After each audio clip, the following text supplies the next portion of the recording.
우리 하나님께 영광의 박수를 올려드리겠습니다.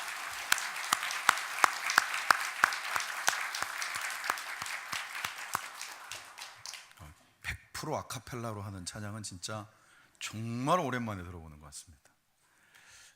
하나님께서 우리의 찬양을 받으신 줄 믿습니다. 사실 오늘이 이제 어린이 주일이긴 한데 여러분 주변을 둘러보시면 어린아이들이 없습니다. 물론 품에 안겨 있는 아이들은 있는데 그것은 이제 부모와의 친밀감의 표시고 대부분은 지금 교회 학교에서 이 어린이 주일을 좀 남다르게 다들 보내고 있습니다. 그런데 이 어린이 주일을 우리가 같이 함께 이 예배 가운데서 함께 말씀을 통하여서 기억하고 나누려고 하는 데에는 오늘 성경의 본문의 말씀처럼 우리가 하나님 앞에 어린아이와 같이 이제 이 말씀의 의미에 대한 부분들은 함께 나누겠지만 어린아이와 같이 하나님 앞에서 그 천국의 소유자로 살아가기를 원하시는 하나님의 뜻이 있기 때문입니다. 오늘 질문의 내용을 보니까 그죠? 제자들이 무리들이 이렇게 되어 있지 않고 누가? 제자들이 예수께 나와 이르되 천국에서는 누가 큽니까? 이렇게 물어봐요. 사실 이 앞에 있는 나와 있는 내용들을 보면 앞에서 이미 2번씩이나 예수님이 이제 그의 인생 가운데에서 사역을 마무리할 때가 되었고 십자가에 못 박혀 죽으실 것들에 대한 내용들도 이미 말씀하시기 시작한 후입니다. 그런데 가장 가까이에서 예수님과 더불어 꽤 오랜 시간을 함께했던 제자들이 딱 하는 질문의 첫 번째가 천국에선 누가 큽니까? 라고 물어봤다라는 거예요. 누가 높으냐 이런 얘기죠. 제자들도 누가 높은가, 누가 선임인가, 요즘식으로 표현하면 누가 수석인가, 이런 거에 대한 관심이 늘 있었다는 거예요. 사람들은 다 그렇습니다. 자꾸 높아지고 싶어 해요. 그런데 성경에서 이 높아지고자 하는 것에 대하여서 경계하고 있습니다. 그것은 창세기로부터 시작이 되는데 창세기 3장의 5절의 말씀에 보면 동산 중앙에 있는 그 하나님께서 딱 금하신 그 실과에 대한 부분들에 대해서 이렇게 기록을 하고 있습니다. 같이 한번 읽어볼까요? 시작. 너희가 그것을 먹는 날에는 너의 눈이 밝아져 하나님과 같이 되어 선악을 알 줄 하나님이 아심이니라. 이거 누가 한 말이죠? 이게 누가 했는지 잘 알아야 됩니다. 출처가 선명해야 됩니다. 하나님 아닙니다. 아담 아닙니다. 하와 아닙니다. 바로 그 동산 중앙의 실과를 따먹도록 유혹하기 위해서 뱀의 형상을 한 사단을 통하여서 설명되어지고 있는 구절이에요. 그러니까 뭔가 높아지고자 한다라고 하는 것들 속에는 교만이라고 하는 것이 그 뿌리에 다 깔려 있다는 것이죠. 그 교만은 창세기 3장의 출발점으로 놓고 보면 죄의 시작이 되었고 하나님과의 관계에 있어서 아주 큰 벽을 만들어내는 출발이 거기에서 이루어집니다. 누구와 같아지려고 한다고요? 하나님과 같아지려고 한다. 사람들이 모여서 흩어지지 않으려고 같은 언어를 쓰고 그 장소를 기억해서 탑을 높이 쌓았을 때 왜 하나님이 그 탑을 허시고 사람들을 흩으셨던가? 왜 그곳이 바벨이 되었던가? 그 근본적인 이유도 그 가운데 있습니다. 교만이라고 하는 말은 성경이 단호하게 정의합니다. 패망의 선봉이다. 그 무슨 뜻이죠? 망하기 딱 좋다. 그리고 앞잡이라는 표현을 씁니다마는 넘어질 수 있는 것에 있어서 그저 넘어질 수 있는 가능성이 훨씬 더 많아지는 것이 바로 그 교만이다라고 성경은 말씀하고 있어요. 교만이라고 하는 것에 대하여서 성경이 말하는 부분들은 이처럼 단호합니다. 그런데 오늘 제자들이 예수님과 더불어 그 오랜 세월, 우리가 동가숙 서가식이라는 표현을 씁니다마는 고생도 같이 하고 그러면서 여기까지 오는 동안에 이 마음의 한켠에 가지고 있었던 가장 중요한 생각은 뭐냐 하면 좋은 날이 올 거야.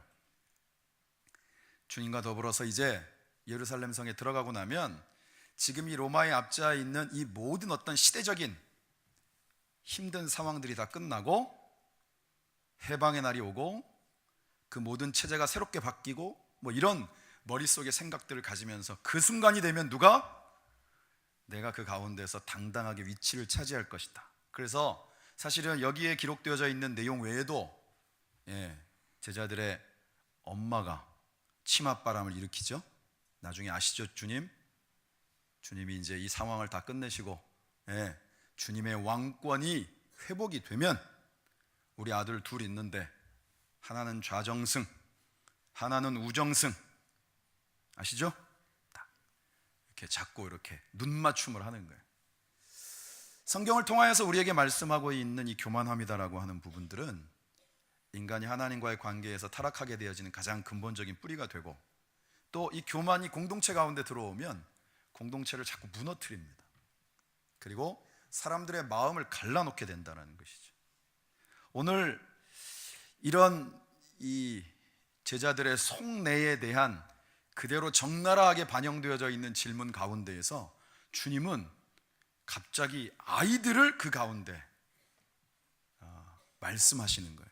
이때 당시에 아이들은 그냥 우리가 생각했을 때 막 순진하고 귀하고 때묻지 않고 이런 개념이 아니고 아직 성숙되지 않은 존재들이라고 하는 것들이 더 큽니다. 그러니까 여러분들이 이제 어느 정도의 배경으로 보시면 되냐면, 출애굽 당시에도 그렇고 사람들의 수를 셀 때 항상 성인 남자를 기준으로 셌다라고 하는 것들도 그 가운데에 바탕을 두고 있는 거예요. 아이들은 아직 뭔가 성숙되어지지 못한 존재로 그렇게 인식되어지던 때였습니다. 왜 저희도 옛날에 장터 같은 데 보면 그런 거 있죠? 막 장사꾼들이 와서 장사하고 비아미야 뭐 이런 거 하면서도 애들은 가 뭐 이런 거 막 나오잖아요. 그런 문화들이 실제로 있던 시대라는 것이죠. 그런데 오늘 주님은 바로 그 아이들이 천국의 진짜 주인이다라고 말씀하시는 거예요. 이건 엄청난 파격입니다. 그러니까 천국을 진짜 소유한 사람은 어떤 사람들이냐? 너희들이 미성숙하다라고 여기는 바로 그러한 존재. 오늘 말씀 속에 보면 믿음과 겸손의 표본이 바로 그 아이들이 된다라고 하는 것을 말씀하고 있는 거예요. 그러니까 당시에 몰려들었던 사람들 굉장히 충격 많이 받았습니다. 제자들은 말할 필요도 없었고요. 그러니까 자기들의 질문에 대한 답이 전혀 예상했던 것과는 달랐다라는 것이죠. 그래서 오늘 우리 가운데 이 예수님을 통해서 주시는 가장 중요한 것은 진짜 천국의 주인, 천국의 리더십, 천국의 주인공으로 살아가는 사람들은 어떤 사람들이냐? 예수님처럼 하나님이신 그분이 인간의 몸을 입고 이 땅 가운데 오셔서 우리를 위해 죽기까지 그 사명을 감당하셨던 이러한 섬김이야말로 천국의 리더십이라고 말씀하는 거예요.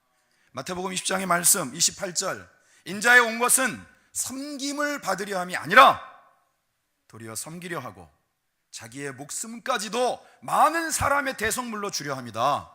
이게 예수님이 우리 가운데 보여주신 진짜 리더십이라는 것이죠. 천국을 소유한 자는 이와 같다라는 거예요.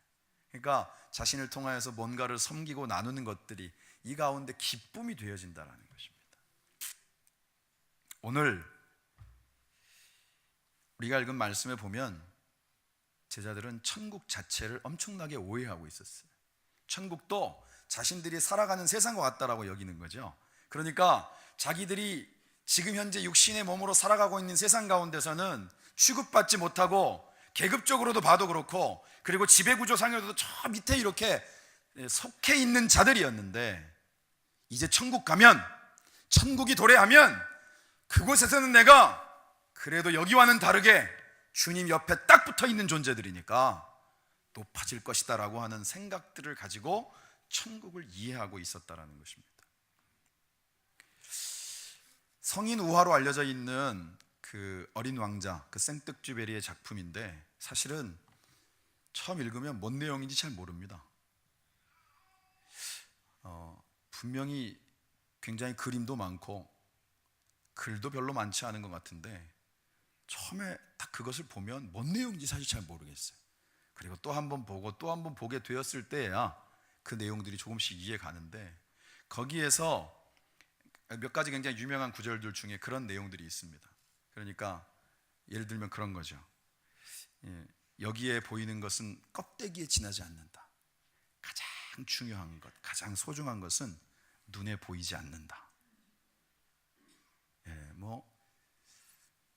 워낙 유명한 책임에도 불구하고 감동은 별반. 제가 조금 더 분위기를 잡고 구절을 인용해 보도록 하겠습니다. 너의 장미꽃이 그토록 소중한 것은 그 꽃을 위해 내가 공들인 시간 때문이야.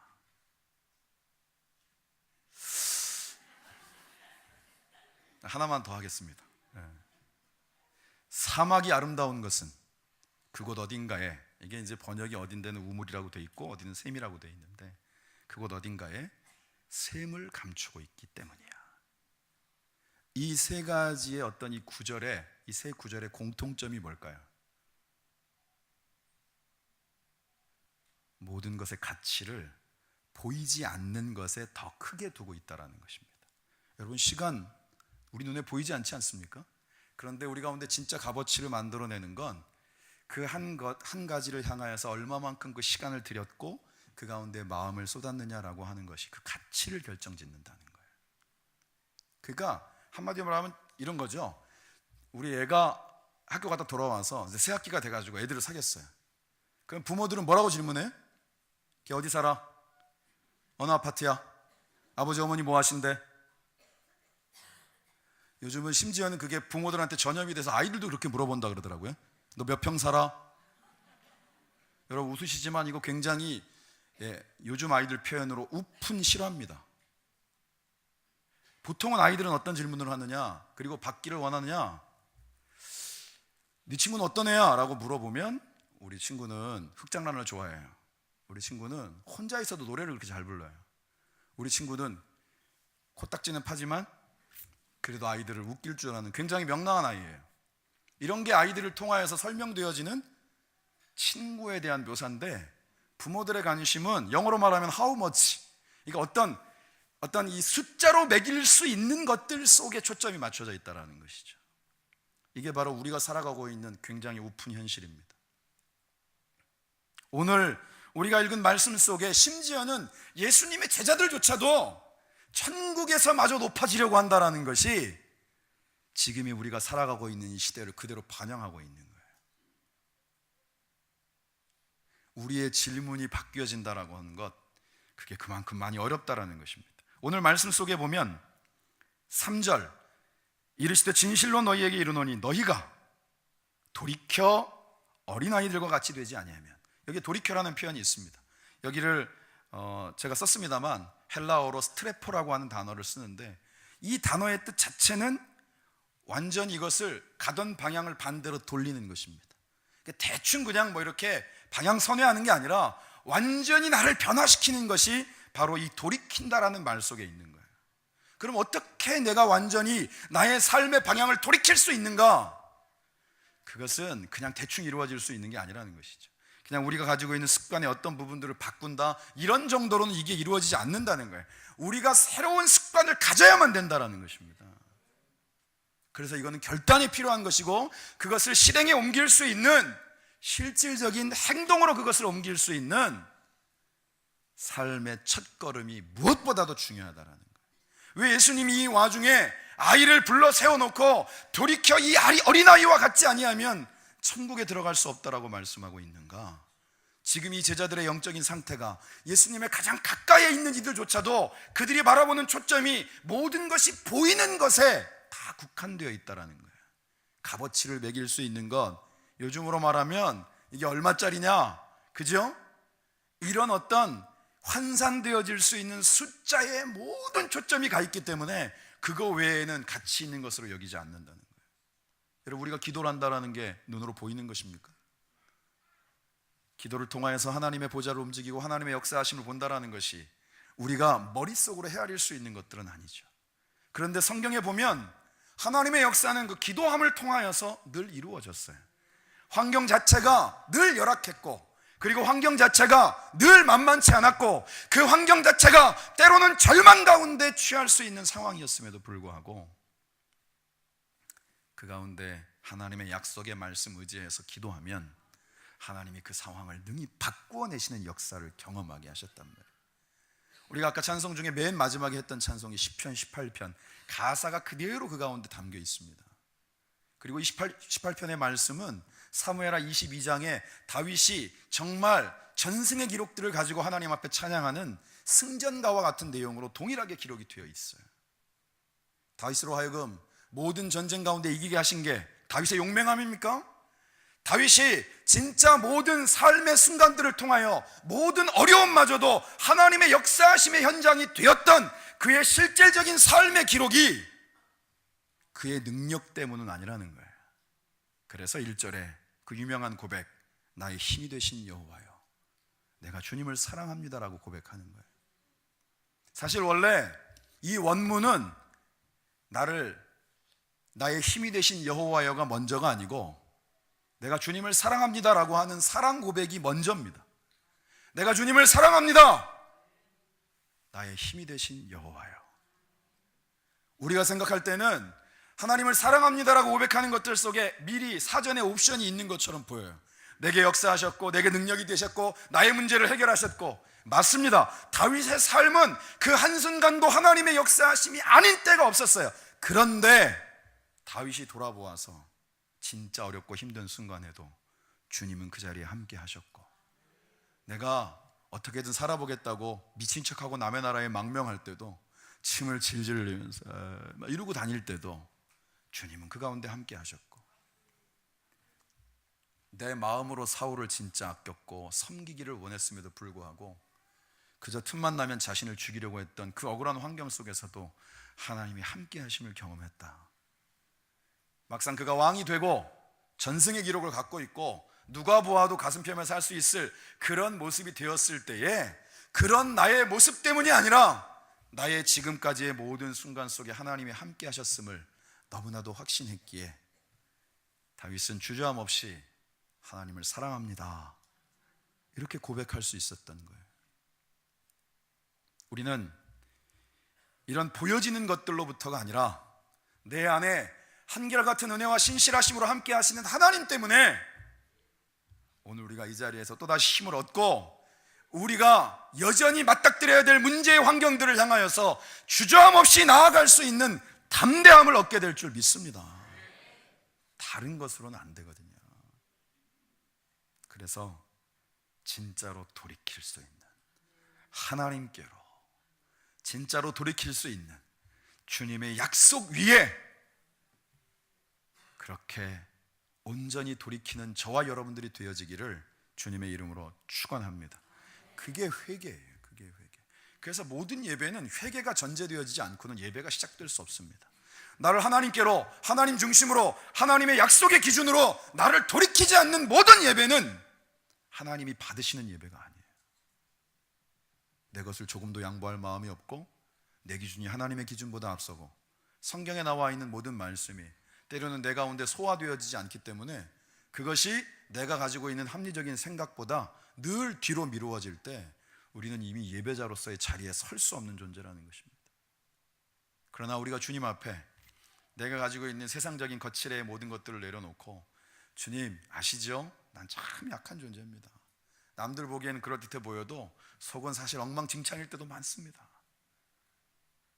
그럼에도 불구하고 주님은 한결같이 나를 있는 그대로 받으시고 변함없는 사랑과 신실하심으로 나를 품으시는 주님, 내가 주님 앞에 나왔습니다. 나를 받아 주옵소서. 우리가 하나님 앞에 이렇게 나아갈 때 주님은 주저함 없이 우리를 그 품에 안으시고 하나님의 그 신실한 약속 위에 저와 여러분을 다시 세우실 줄 믿습니다.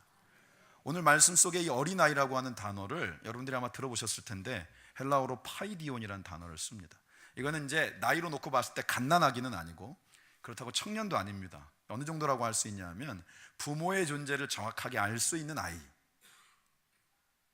그러니까 부모로부터 무슨 얘기가 들려지고 그 부모라고 하는 존재에 대해서 정확하게 인식하고 그 부모로부터 들려지는 말에 대하여서 귀 기울일 수 있는 정도의 연령이 바로 이 파이디온이에요. 그렇다고 자기가 알아서 뭔가를 다 할 수 있는 그런 연령은 아니고, 그렇기 때문에 이 파이디온이라고 하는 말 속에 담는 의미는 또 하나 뭐가 있냐 하면 자기에게 들리면 그것을 몸으로 옮길 수 있는, 다시 말하면 실행할 수 있는 그래도 능력을 갖고 있는 거예요. 아주 어린 아이들은 듣긴 들어도 뭔 말인지 잘 모르고 들어서 그것을 손발로 옮길 수 있는 그러한 행동 자체가 부자연스럽지만 그것을 가능하게 할 수 있는 연령이 바로 파이디온입니다. 그런데 이 파이디온의 또 다른 맹점은 뭐냐 하면, 그래서 유혹도 많아요. 주변에서 분명히 부모님을 통해서 들려오는 소리만 귀를 기울여야 되는데 그렇지 않은 소리에도 자꾸 귀가 얇아진다는 거예요. 그러니까 유혹에 빠지기도 굉장히 쉬운 연령이 뭐냐 하면 또 이 파이디온인 거예요. 그래서 오늘 성경의 말씀 속에 돌이켜 어린 아이들과 같이 되지 아니하면, 여기에 주님이 어린 아이들을 언급하신 가장 중요한 이유는 주님의 음성 가운데 귀를 열 수 있는, 청종할 수 있는 귀를 가진 자, 하나님의 말씀, 그 음성이 나의 삶의 기준이 되어서 그것을 옳고 그르냐가 아니라 주님이 내게 주신 음성으로 믿고 그것을 실행으로 옮길 수 있는 자로 이 어린아이를 이 가운데 말씀하고 계시다라는 거예요. 그런데 유혹에 빠지면은요, 주님의 음성 말고 자꾸 딴 것도 들리면은요, 요즘같이 막 정보의 홍수의 시대 속에서 내 귀를 자극하는 정말 많은, 수없이 많은 정보들을 접할 때, 그리고 요즘은 여러분 사람들이 자팍다식할 수도 있지만 편향적인 정보들을 또 접할 수 있는 계기들도 굉장히 많습니다. 그런 가운데에서 어떻게 중심을 세울 수 있는가? 그래서 성경은 우리 가운데 아버지를 알되, 주님을 알되, 하나님을 알되 힘써 알 것을 말씀하고 있는 거예요. 오늘 사실 저와 여러분들이 주일날 이 예배의 자리에서 말씀을 펴서 마태복음 18장의 말씀을 나누지만, 어찌 보면 우리의 일상 속에서 하나님이 어떤 분이신가, 예수 그리스도의 능력의 역사가 어떠한 것인가를 선명하게 알 수 있는 하나님의 특별한 계시가 이 말씀 속에 고스란히 다 담겨 있음에도 불구하고 우리는 한 주간 내내 이 말씀을 열어볼 생각조차 하지 않고 있을 때가 참 많다라는 거예요. 인터넷의 뉴스는 끊임없이 검색하고 그 가운데 관심 있는 분야는 파고 또 파고, 단어에 대한 정의까지도 인터넷 검색을 통하여서 완벽하게 숙지를 하고 있는데, 성경의 말씀의 내용들에 대해서는 이제는 나만 그런 게 아닌가라고 하는 생각 속에서 그저 막연하게 뒤로 미루어뒀다가 주일날 되면 그때서야 다시 성경을 펼치는 일들도 얼마든지 있다라는 것입니다. 그러니까 우리는 하나님을 힘써 알 수가 없는 거예요. 하나님이 어떤 분인지에 대하여서 우리가 머릿속에 제안하고 있는 것들 이상을 하나님에 대해서 우리는 알아갈 수가 없다라는 거예요. 여러분이 영적 싸움에 승리하실 수 있기를 바랍니다. 우리가 하나님의 말씀을 청종하는 자로 서느냐, 아니면 그 유혹 가운데에서 얇아진 귀로 하나님이 아닌 다른 것들을 향하여서 우리가 또 그 방향성을 잡고 정신없이 또 달려가고 쫓아가느라고 급급한 삶을 사느냐는 바로 이 말씀의 기준 속에 있다라는 거예요. 오늘 말씀 속에는 바로 이 영적 싸움에 승리할 수 있는 것이 주님의 음성, 부모님의 음성, 하나님의 말씀 가운데 귀를 열 수 있는 자로 그 영적 싸움을 감당한 모든 이들이 능히 이기게 될 것을 말씀하는 거예요. 다음 주가 공교롭게 또 이제 어버이 주일인데 부모를 향하여서 귀를 기울인다. 여러분, 이 시대에 굉장히 어려운 일입니다. 왜 그런가? 이미 옳고 그름의 기준이 내 안에 있기 때문이에요. 성경을 통하여서 부모에게 순종하라라고 하는 말씀을 주시는 것은 기준이 내가 아닙니다. 성경은 아주 단호합니다. 내가 보기에 옳으냐 그르냐를 내가 판단하도록 말씀하고 있지 않아요. 부모는 순종의 대상이다라고 말씀하고 있죠. 그러면서 여러 가지 예를 들죠.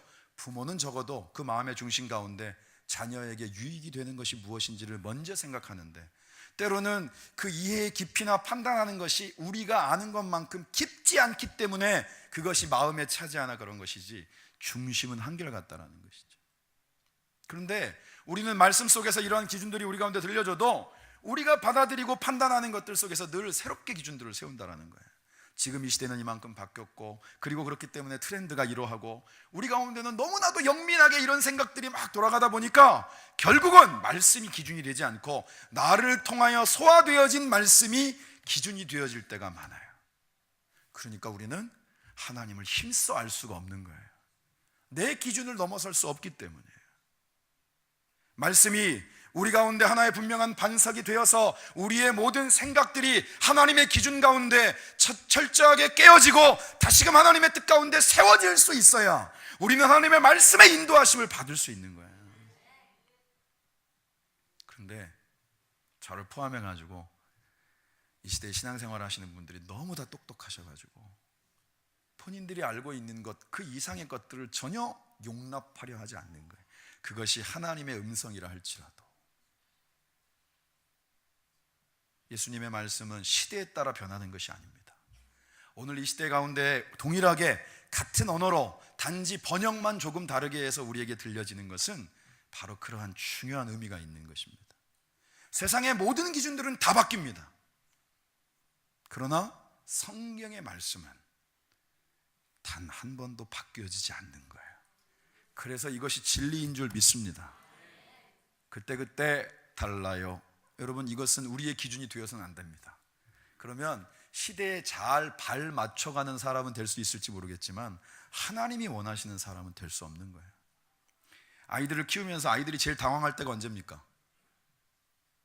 크게 두 가지를 말씀드릴 수 있습니다.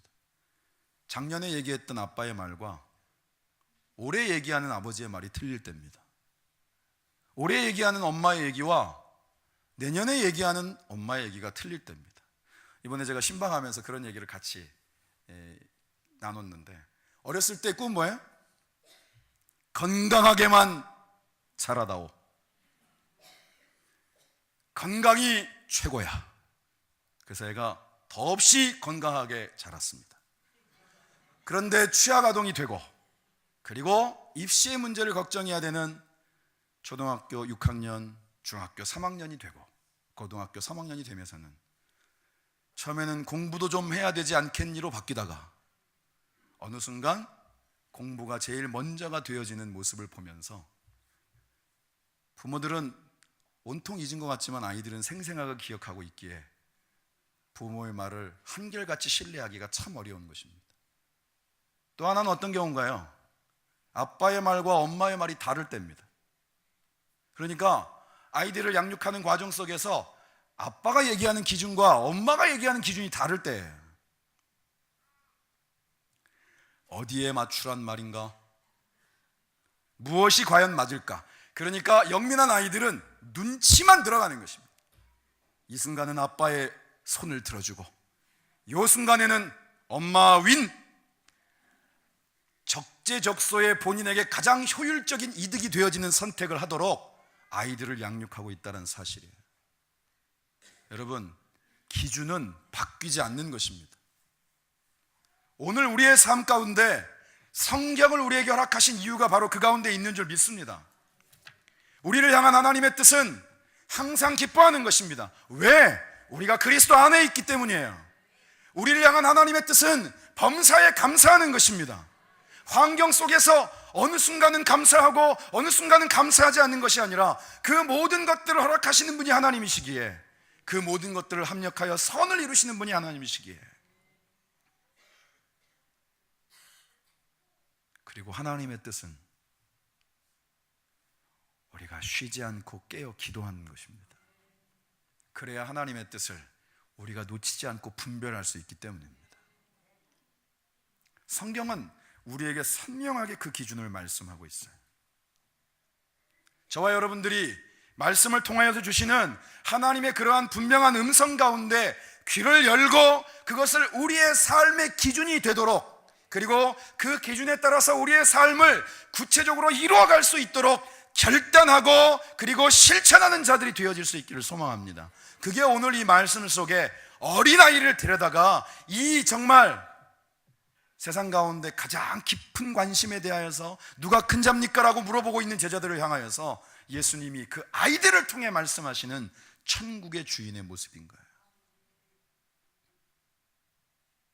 오늘 이 자리에 나와 예배하는 저와 여러분들이 오직 하나님 앞에만 무릎 꿇고 하나님의 뜻 가운데만 귀를 열고 하나님의 말씀의 기준이 나를 세워가는, 나를 움직여가는 나의 삶에 흔들리지 않는 푯대가 되어질 수 있기를 주님의 이름으로 축원합니다. 그게 이 어린이 주일을 맞이하는 우리 가운데 아이들 없이 예배하는 우리 가운데 주시는 하나님의 뜻이에요. 우리가 이 기준이 선명해지면 이제 더 이상 여러분들의 자녀들은 당황하지 않을 것입니다. 아빠 엄마가 그때그때 바뀌지 않기 때문입니다. 때마다 시마다 자꾸만 바뀌는 논리로 아이들을 당혹스럽게 하지 않을 수 있다는 거예요. 오늘 저와 여러분들을 부르신 하나님께서 우리에게 말씀하십니다. 돌이켜 어린아이와 같이, 돌이켜 어린아이처럼 하나님의 음성 가운데 귀를 열고 지금까지의 나의 삶에 쌓여왔던 관습적인 신앙이 아니라 하나님의 말씀이 나의 문을 두드리고 오늘의 나의 심령 가운데 말씀하시고자 하는 대로, 역사하시고자 하는 대로, 나의 삶을 이끌어 가시고자 하는 대로 내어드릴 수 있는 진짜 헌신의 예배가 오늘 이 예배로부터 출발되어질 수 있기를 주님의 이름으로 축원합니다. 오늘도 이 자리에 처음 오신 분들, 아마도 그렇게 흔들림 없이 하나님을 붙잡고 살아가는 인생들을 통해서 그 생생한 하나님의 역사를 함께 보고 가는 것만으로도 엄청난 힘이 될 줄 믿습니다. 우리의 삶에 예수님이 능력이 되시고, 그리고 그 시편의 다윗의 고백처럼 하나님이 오직 나의 힘이 되셔서 나의 문제 현장 가운데 피할 바위여 요새여 흔들림 없는 바위가 되시고, 결국은 모든 대적들로부터 우리를 지키시고 능히 이기게 하심을 확신하며 우리가 또 그 믿음 위에서 기도의 무릎을 꿇을 수 있는 우리 사랑하는 모든 믿음의 식구들 되어지시기를 주님의 이름으로 축원합니다. 기도하겠습니다. 하나님 참 감사합니다. 참 감사합니다. 우리가 돌이켜 어린아이처럼 하나님 앞에 겸손과 보이지 않는 것이나 하나님의 분명한 역사하심을 확신하며 믿음으로 나아가는 하나님의 부르심 가운데 순종하는 자들이 되게 하옵소서. 우리의 삶에 한결같은 은혜와 사랑으로 함께 하시는 주님의 역사가 우리의 삶을 주장하고 또한 우리의 삶을 통하여서 영원한 생명이요 길 되시는 예수 그리스도가 나누어질 수 있는 귀한 복의 통로가 되게 하옵소서. 감사와 영광과 찬송을 돌리며 예수님의 거룩하신 이름으로 기도드립니다. 아멘.